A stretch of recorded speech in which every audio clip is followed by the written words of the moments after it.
Assalamualaikum warahmatullahi wabarakatuh. Selamat malam, kembali lagi bersama dengan saya, Neta Ifania Sidora.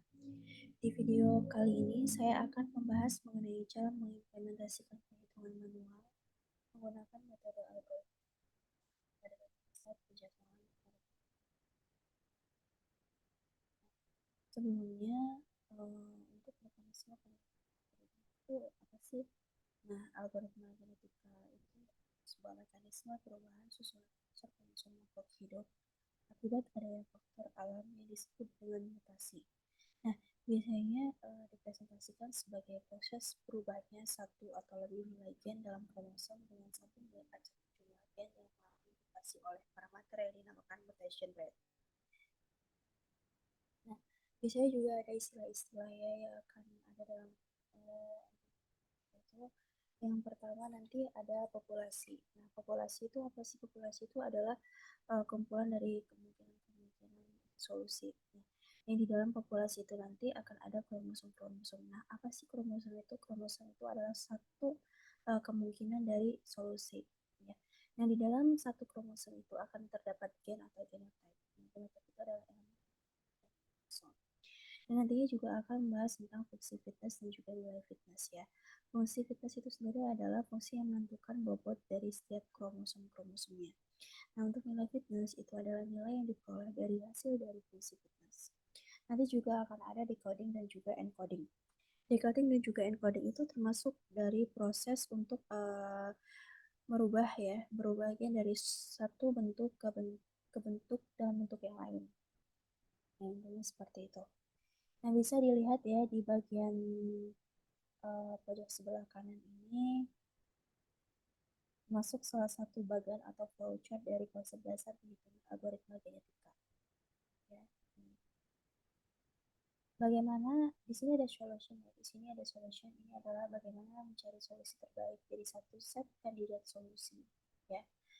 Yang pertama adalah dengan cara solusi tersebut di encode kita ubah dalam bentuk kromosom. Jadi ada satu populasi ya, populasi ini, satu populasi yang isinya itu adalah kromosom-kromosom. Nah, satu kromosom nanti akan mewakili satu kandidat solusi dan nantinya kita akan mencari yang mana nih untuk base kromosomnya.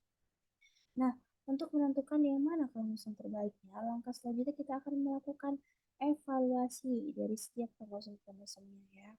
Lalu kita akan lalu kita perlu memilih mana dari kromosom-kromosom tersebut yang bisa menjadi parents di bagian selection atau selection induk ya. Yang mana uh, di dalam tahapan ini, dalam seleksi induk ini kita akan menggunakan metode Collet-Wheel dalam proses seleksinya.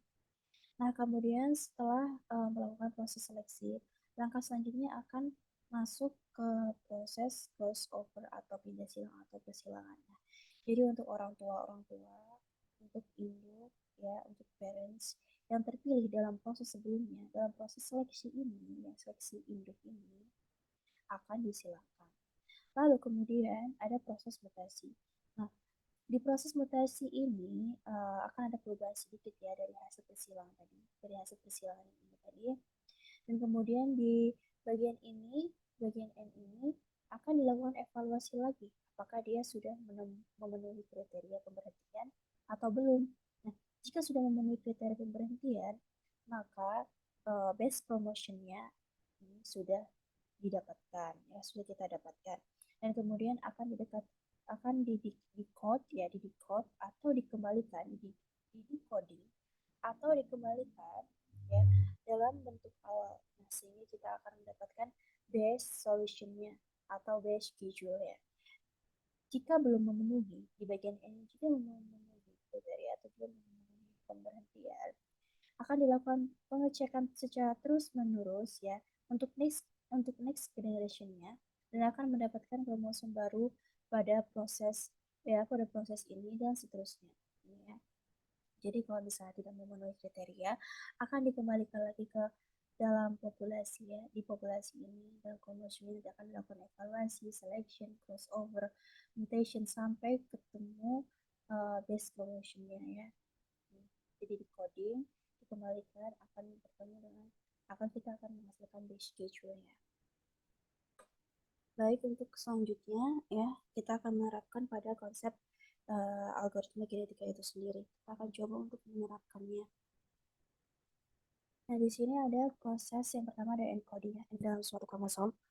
Nah, di sini SKPI ini dengan kode 0 ya. Kita kodekan untuk semua tabelnya sebanyak sejumlah tabel yang dibutuhkan. Ya. Kita lakukan pengkodean dulu, kita encoding dulu. Nah, jadi pada tahap ini kita akan memisahkan dengan persamaan matematika. Jadi kita akan memisahkan dengan persamaan matematika ya. Permisalkan dengan persamaan matematika A plus 2B plus 3C plus 4D plus 5E sama dengan 30. Nah, kita ubah ke dalam fungsi objektifnya. Jadi A plus 2B plus 3C plus 4D plus 5E sama dengan 30. Nah, dengan permisalan ya, huruf-huruf A, B, C, D, E ini ya, itu dimisalkan adalah sebuah gen ya. Jadi ada gen A, gen B, gen C, gen D, dan gen E ya. Dengan rentang untuk setiap gennya ini dinilai 0 sampai 30. Jadi setiap gennya ini, setiap uh, huruf ini memiliki nilai 0 sampai 30. Nah, maka untuk langkah selanjutnya kita akan membentuk kromosom baru ya, sesuai dengan kode di atas ya.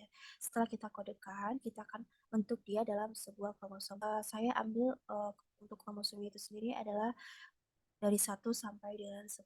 Sebenarnya, jika kita generate kromosom sebanyak lebih dari 10, mungkin solusi terbaik itu akan ditemukan ya. Tapi untuk prosesnya mungkin lama. Jadi di sini untuk pengimplementasian secara manualnya, saya mengambil kromosom dari 1 sampai dengan 10 ya. Dengan setiap gennya ini diisi sesuai dengan tentang yang sudah ditentukan dan sesuai dengan pengkodean yang ada di bagian encoding ini. Nah, sehingga kita menemukan untuk kromosom 1 dengan gennya 0, 6, 4, 1, dan 2 ya, sesuai dengan yang ada pada tabel ini ya, sampai dengan kromosom ke-10. Maka selanjutnya kita lakukan evaluasi. Nah, pada tahap ini kita akan mengevaluasi nilai dari setiap kromosom ya, berapa nilai fitnessnya terhadap fungsi objektif tadi, fungsi objektif yang dia yang rumus ini. Nah, disinilah nanti kita akan menentukan nilai fitnessnya di bagian evaluasi. Jadi untuk fungsi objektif 1 ya, untuk kromosom pertama kita masukkan aja ya, sesuai dengan tabel ini, 0, 6, 4, 1, 2 ya, A, B, C, D, E.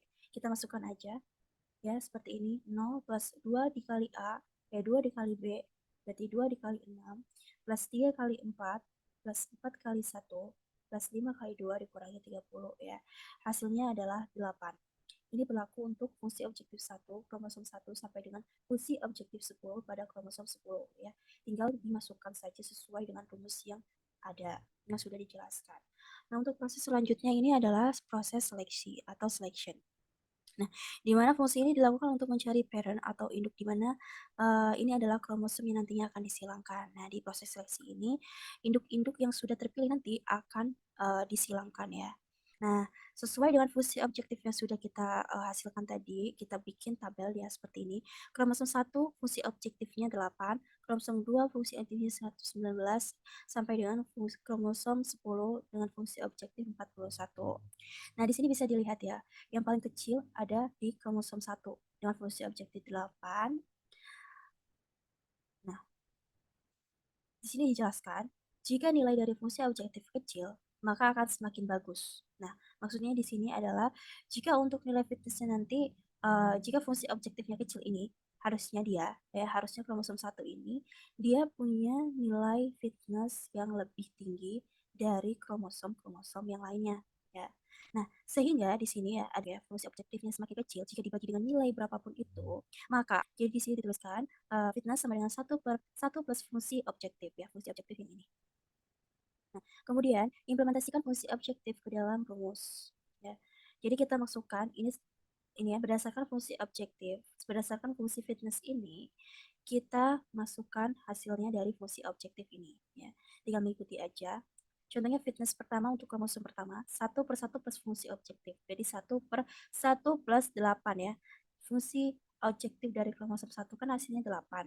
Nah, jadi tinggal dimasukin aja. Dan untuk hasilnya fitness ini adalah, fitness untuk kromosom pertama adalah 0,1111. ya. Ini untuk kromosom yang pertama. Nah, ini berlaku untuk fitness fitness 1 sampai dengan fitness 10. Tinggal diimplementasikan aja sesuai dengan rumus ya. Ada prinsip peluang, ada peluang itu di antara 0 sampai dengan 1. Maka kita akan membuat nilai-nilai ini dalam bentuk peluang atau probability.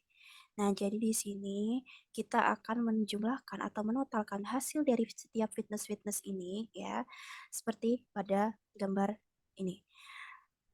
0,1111 plus 0,0083 ya ini plus 0 ini sampai dengan hasilnya 0,226 ini untuk total keseluruhan nilai dari fitnessnya dengan rumus. Nah, tadi kan berdasarkan prinsip dari peluang, maka dari itu kita hitung peluangnya dulu.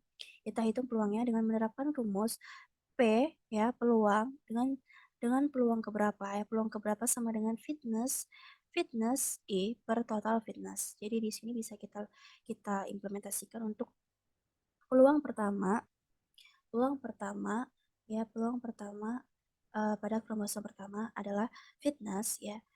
Nilai fitness kromosom pertama yaitu 0,1111 dibagi total dari keseluruhan fitness dari fitness 1 sampai dengan fitness 10. Ya, tadi ditemukan totalnya adalah 0,2266.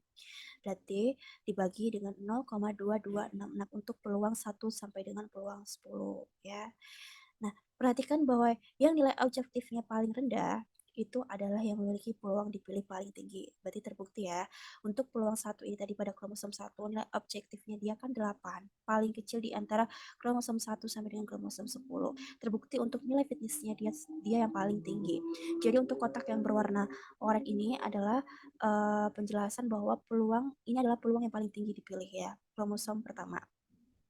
Dan untuk yang berkotak berwarna biru ini adalah peluang rendah ya, peluang paling rendah dipilihnya. Nah, kemudian kita akan mencoba untuk menentukan parents atau induk dengan menggunakan metode Rowland-Weil. Dengan metode Rowland-Weil kita akan menghitung cumulative probability value dengan cara menambahkan peluang. Jadi kita akan menentukan parentsnya dengan cara menambahkan peluang. Pada kromosom pertama tadi peluangnya hasilnya 0,4902 kan. Nah, ini untuk kromosom pertama dengan nilai yang tetap ya. Terus untuk kromosom yang kedua, kita tambahkan peluangnya. Jadi peluang dari kromosom 1 ditambah dengan peluang dari kromosom 2. Untuk kromosom 3 juga berlaku seperti itu. Peluang kromosom 1 ditambah dengan peluang kromosom 2 ditambah dengan berlaku untuk kromosom 1 sampai dengan kromosom 10 ya. Dan untuk hasil dari kromosom 10 ini adalah total dari peluang 1, peluang 2, peluang 3, peluang 4, peluang 5, peluang 6, peluang 7, peluang 8, peluang 9 dan juga peluang 10. Jadi hasilnya adalah 1,4946. Nah, dengan menggunakan metode Rowland kita buat bagannya untuk mempermudah analisis penentuan kromosom baru. Jadi kita nanti akan menentukan kromosom baru ya dengan mengacu pada bagan ini ya. Nanti kita akan melakukan random. Jadi kita sebelum melakukan penentuan kromosom baru itu kita lakukan random random number dulu. Kita cari nilai acak, kita acak dulu nilainya menggunakan komputer ya. Dengan hasil seperti ini, kita ibaratkan ini adalah hasil acak dari sistem komputer ya.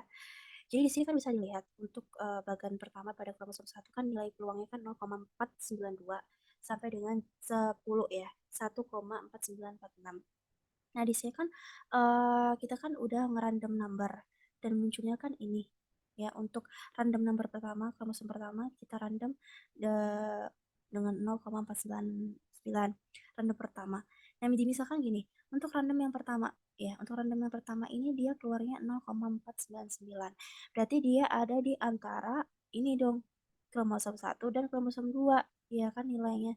Berarti kalau dia berada di antara kromosom 1 dan kromosom 2 ya, berarti dia termasuk kromosom 1 di kromosom 2. Nah, jadi untuk kromosom barunya nanti, ya sesuai dengan random numbernya ini, dia akan terletak di kromosom 2. Jadi untuk kromosom pertama, untuk new kromosom pertama nanti akan diisi dengan nilai kromosom 2 ya, kromosom 2 pada populasi yang pertama berlaku untuk seterusnya. Jadi jika dilihat dari tabel yang ini atau new kromosom 1 atau kromosom baru yang ke-1 itu menempati nilai kromosom 2 pada populasi yang pertama. Untuk kromosom baru yang kedua akan diisi dengan nilai kromosom 1 pada populasi yang pertama. ya, maka akan dihasilkan kromosom baru seperti pada gambar di bawah ini sesuai dengan random number. Jadi sesuai dengan random numbernya, ini untuk kromosom yang pertama. Untuk kromosom yang pertama kan diisinya dengan kromosom kedua pada populasi yang awal pada populasi awal ya. Berarti kan untuk kromosom barunya ini diisinya pakai kromosom yang ini, pakai kromosom yang ini nomor 2, kromosom 2. Soalnya di saat pada saat pakai random number tadi kan di sini dilihatnya dia kan diacaknya ada di rentang 0,499. 0,499. Berarti dia nantinya diisinya pakai kromosom kromosom 2. Dan begitu juga untuk seterusnya untuk kromosom 2, 3, 4 dan sampai dengan 10 ya sesuai dengan random number yang sudah ditentukan pada komputer tadi. Nah, untuk selanjutnya ada crossover. Nah, pada proses ini kita harus menentukan crossover rate-nya dulu. Nah, kita misalkan ya crossover rate-nya itu 25%. Nah, dengan cara kita generate lagi pada komputer ya, pada sistem komputer 10 nilai acak ya. Kita permisalkan nih, 10 nilai acaknya ini keluarnya ini. Keluarnya ini untuk 10 nilai acaknya. Nah, kita cari random number yang lebih dari 0,25 untuk bisa dijadikan parent atau induknya. Untuk bisa dijadikan induknya. Dan kemudian kita lakukan proses persilangan. Nah, untuk yang warna merah ini berarti nilainya lebih dari 0,25 ya.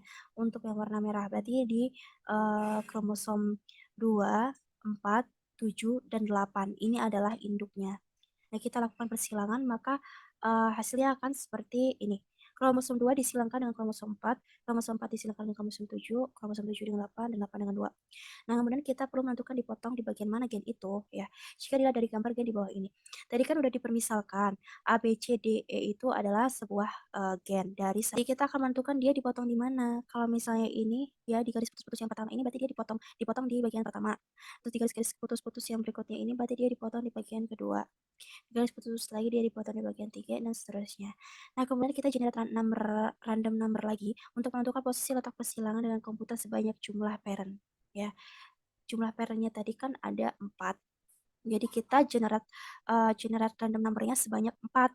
Nah, keluarlah random numbernya yaitu untuk kromosom 2 dia dipotong di bagian 1, untuk kromosom 4 dia dipotong di bagian 3, untuk kromosom 7 dia dipotong di bagian 4, dan untuk kromosom 8 dia adalah jadi di sini ada kromosom 2 disilakan kromosom 4. Berarti kita isi pakai kromosom yang baru ya, yang new kromosom.